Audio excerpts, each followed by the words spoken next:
Hello everyone, it is Patricia from TarantulaHeaven.com. We have Miss Spidey, my G Rosea, right here with me. This is a very awkward setup, but it might be the setup for a few videos because things have been really nuts trying to get Spidey in her new enclosure. My house is a mess.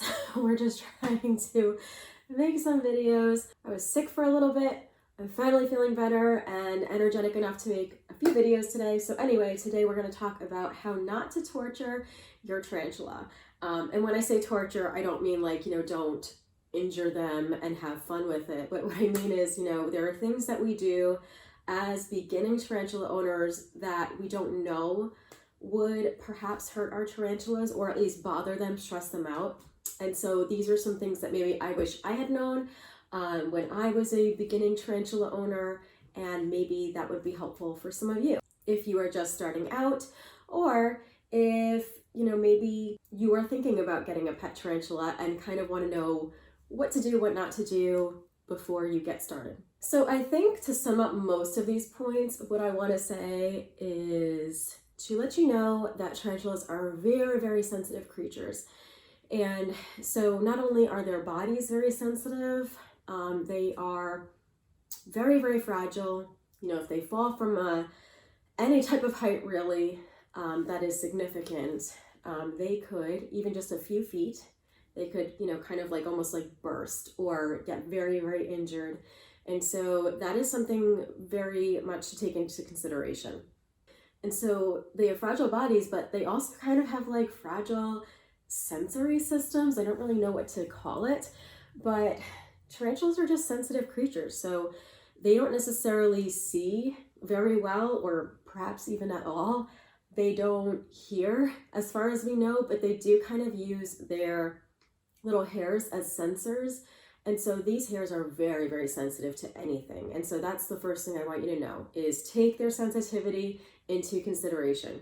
And so the best way to not stress your tarantula out would be to not blow on them. So you may find that in tarantula keeping, there are times where you just have to open the enclosure for any reason. So that could be to give them water, food, do some cleaning, whatever it is. And you may accidentally blow on them, cough, talk over them, whatever it could be. And you will find that your tarantula may make some very jerky movements, may kind of bolt, start running or hiding very quickly. Maybe if you have a tarantula that is quite defensive or scared, they may even throw out a threat pose to you. So these are not things that you would ever intentionally do to your tarantula, but they are things to be mindful of. I remember when I first held Spidey, or in the first year, I used to hold her a lot. And I would eventually, I would accidentally, kind of like my airflow when I was exhaling would be in her direction. She was so sensitive.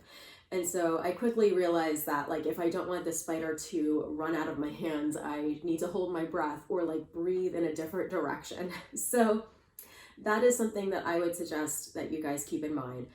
That also goes with a few other things. So in the summer, don't have your tarantula in front of a fan, or in front of an air conditioning. Anything that kind of gives off a lot of airflow is possibly going to irritate your spider and make them more stressed than they need to. And if it's constant, that's kind of like torturing your tarantula because they are such nervous creatures. In other terms of ways to kind of keep your tarantula's environment stress-free and non-torturous is to keep their environments very, very calm. So no sudden stuff. If you have kids, make sure that the enclosure is not in a place where they could bump into it. If you are holding your tarantula, do not make any sudden movements at all. They're very, very sensitive. They will not like that. That's a recipe for disaster. You also don't want to put their enclosure in a place where there's going to be a ton of noise, high vibrations of music and stuff. You don't want to put them on a desk with a stereo or something like that. You also don't want to have them in a high traffic area. So in a main room where people are passing through all the time. One, that could create an issue, someone bumps into it accidentally or trips or falls or something. But also they're very sensitive to vibrations around them. And so that could be causing them more unnecessary stress than they need. Tarantulas really are the happiest when you leave them alone and like don't exist. You know, like Spidey doesn't know I exist. The more she doesn't know I exist, the happier she is, which is why I don't hold her much anymore. Which kind of brings me to another point. This is controversial. I don't really think it's controversial, but I know that it is for a lot of people.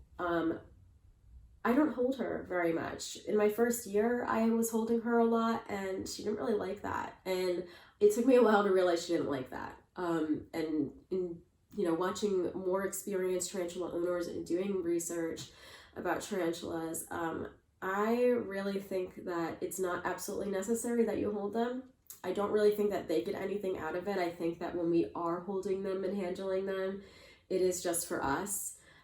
Tarantulas, as far as we know, this could be found out to be like later dispelled, but they don't really experience emotions, fondness the way that we do. And so really they are just going to see you as a confusing, moving terrain, and they may not like that. That might be very scary or confusing to them.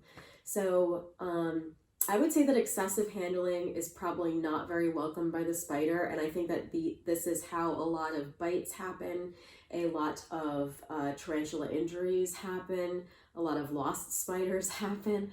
And so I would say that the best you probably can do for your tarantula is to limit the amount of time that you are holding them. I think one of the best ways to not torture your tarantula is to remember that they're not a toy. And I think that with the rise of social media, you occasionally see people, you know, putting their tarantulas on their faces and stuff like that. There's a reason that that is not allowed in tarantula groups. A lot of tarantula groups will just ban those types of photos or anything that puts the spider in jeopardy because they're not a toy. Yes, I know that there are not like animal rights laws we have with cats or dogs for like animal torture or animal cruelty, but these are still living creatures. They're very, very fragile, very vulnerable. They deserve to be respected. This is really a pet that, you know, you love from a distance. The next few things I'm going to mention are more about care needs. So tarantulas do need water. Some people will say my tarantula never drinks water. I never see it drink water, so therefore it doesn't need water. That is cruel. Your tarantula will drink water, and it does need water. It's probably drinking it when you're not around. Tarantulas are nocturnal, and they honestly need water more than they need food. So I would suggest continuing to give them water, making sure they always have fresh water, and just doing it as an insurance policy that your tarantula won't die of dehydration. Tarantulas especially need a water source if they're going to molt. One, because I believe that the water helps the molt. Not that the water's touching them when they're molting, but that it does create some humidity or conditions in the tank that helps them molt. And also, after a molt, they're usually pretty thirsty. They need to kind of like hydrate, they need to rest. And so they will definitely need water after having such a tough thing that they have done. Speaking of food and water needs, you also don't want to torture your tarantula by leaving tons of prey items in the tank. I see this all the time with pet stores that don't specialize in exotic pets. It breaks my heart when I see a little tarantula and there's like 5 crickets or more in their enclosure, and it's clear that the tarantula is not interested in eating them.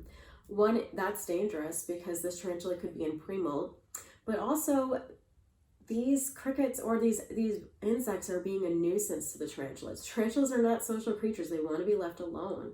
And in an enclosure, they can't get away from those items. So the crickets are just kind of jumping around, and the tarantula will, you know, be stressed out. Their bottom's going to be like totally bald because they've been kicking hairs in stress.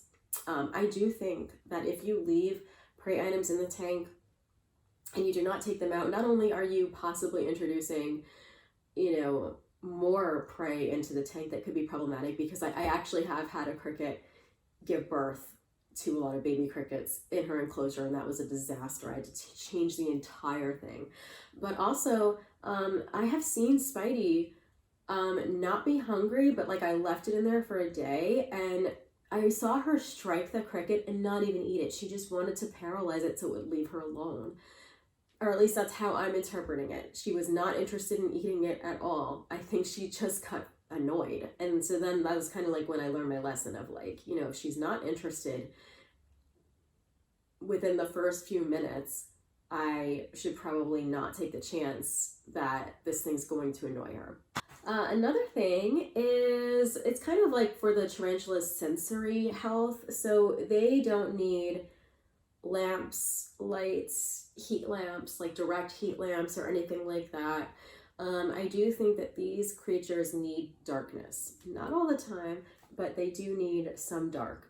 So if they're in a place where they need, where they are going to be having lights around, and of course, certainly so that you can look at them, you do need to provide some sort of dark place. So Spidey has like a hide, which is her log. She can actually go in a dark tunnel there and be in almost complete darkness if she needs her dark time.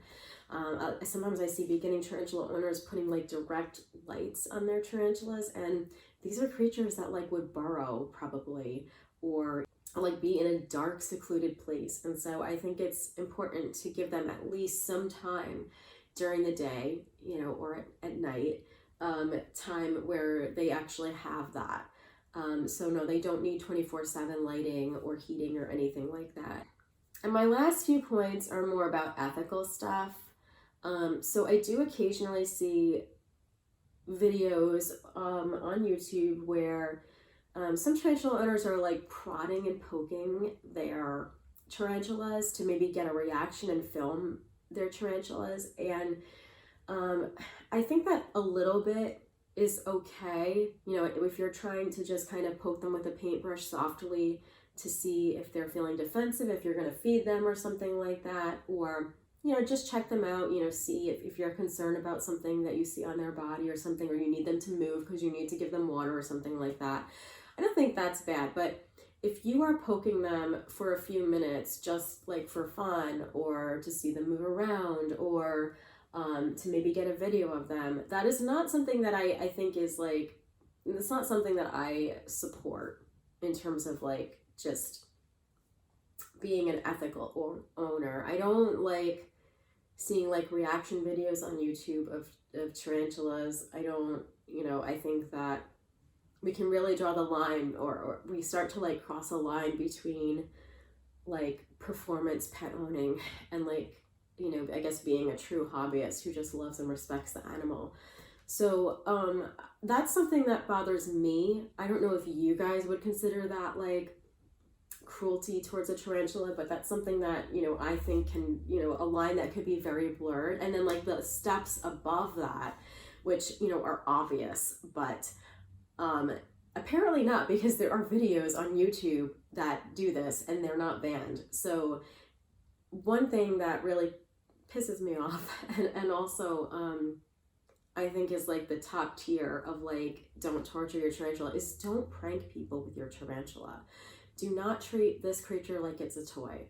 I can't tell you, and I've made videos about this before, how upsetting prank videos are on like major channels. I think like Jake Paul's had one, the Ace family, or like, I don't know, any of those top like channels that you know, get fun or like views out of reaction videos. They probably have some sort of insect or tarantula video that they've pranked their girlfriends with or a friend with or something, and they're just awful. I don't know why that's allowed. We know that if somebody did that to a cat or a dog, people would be reporting those videos like crazy. But they are, you know, they're not banned. People think it's hilarious. Those people are making tons of money off of those videos. And so for you, more responsible owners or people who care about these creatures, I would say, please don't do that. I know that you don't mean to do it in a way that tortures a spider, but this is how tarantula injuries happen. This is how bad things happen. This is how people get turned off to tarantulas because they have a traumatic experience. This is, you know, just not okay to create an unsafe environment that's going to be harmful to you, the people involved, or the spider for fun. or to show off how cool your pet is. So that is what I will say. I think most of these are very, very obvious, especially if you've been in the hobby for a while. But I think that this is, more for the new coming tarantula owners, that if you want to be a really, really respectful, sensitive tarantula owner, these are the things you have to know about the animal. I don't want to give any type of idea that these are cuddly animals. I think sometimes social media has really blurred this perception of them, because I've even been a part of it where I Photoshop cute things on Spidey. You have videos of people putting tarantulas on their shoulders or on their hands near their face, and that's not the reality. Those are staged photos. Not that they're not really happening, but those are not the reality of having a tarantula. Those are little moments here and there. Mostly, being a tarantula owner looks exactly like this. You being obsessed with them, and the tarantula not giving a crap and just sitting still for hours, days, whatever. And occasionally doing something really, really awesome, which makes up for all of it. But it's kind of like this. So anyway, I hope you guys found that useful, helpful. If you are a more advanced tarantula owner, what do you think about these points? Do you agree? Do you think I missed anything that the newcomers would possibly be helped by? Please put that in the comments, and I will see you guys next week for Tarantula Tuesday. Take care.